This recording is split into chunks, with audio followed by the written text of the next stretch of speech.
Hello guys, I am Sean and I would our shelter. You can call me anything.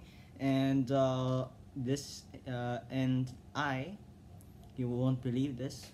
I'm a former furry. Now let me explain. When I 2 years ago, or one year ago, I quit the furry fandom. Actually, if you the guys didn't know, I was a furry in secret, but then I quit. Main reason I wanted to yet put it out loud because I didn't quite like the fandom. I left it for some reasons. But before I will tell you some of the reasons, I will just tell you about what have I the reason why I first quit the fandom. I first started the furry fandom. I basically wanted to just dress up as an anthropomorphic humanoid, but and then back then I didn't have problems. The people were fine. There is quite some few members who were actually nice. I teamed up with this one, I think, red type of dragon type guy fighting against online daters in Roblox. Yes, I was a furry in Roblox. Don't judge me. If you ask me right now, I quit. Most usually main reason I quit is because I found what is weird about the fandom. Normally I joined the furry fandom because I thought making having cat ears and some fur would be a bit cute to say the least. But now I've seen some stuff there that I shouldn't be really seeing. You see, I was a former, my fursona, which is something like a personality or type of role playing stint that furries usually have. I mean, usually almost all furries have this some sort of fursona. A fursona is something that is, for furries, generally, what is their original character? It's like their custom made character. Like other cosplayers, sometimes they will make their own outfit and then it's basically like the first, like that they would come up with random fantasy like stories or lore with their own character, which is basically what is actually a fursona.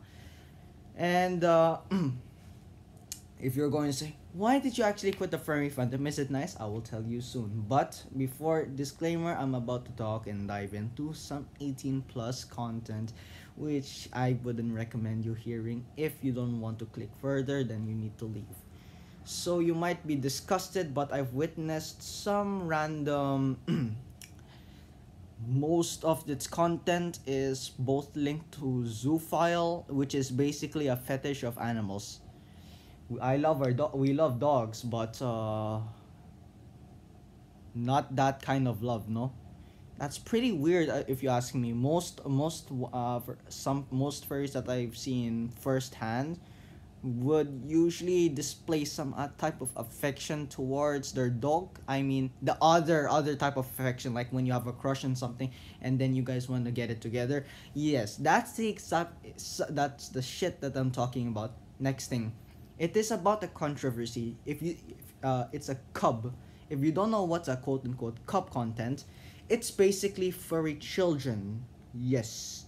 And there is a lot of furries, like 38% or plus or more.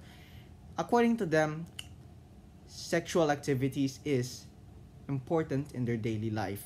Cubs, which is basically influenced by furries to become, well, basically furries, they're basically a child version of a furry, has risen up some concerns because they will get exposed to this type and then it's basically pedophile behavior that we're talking about.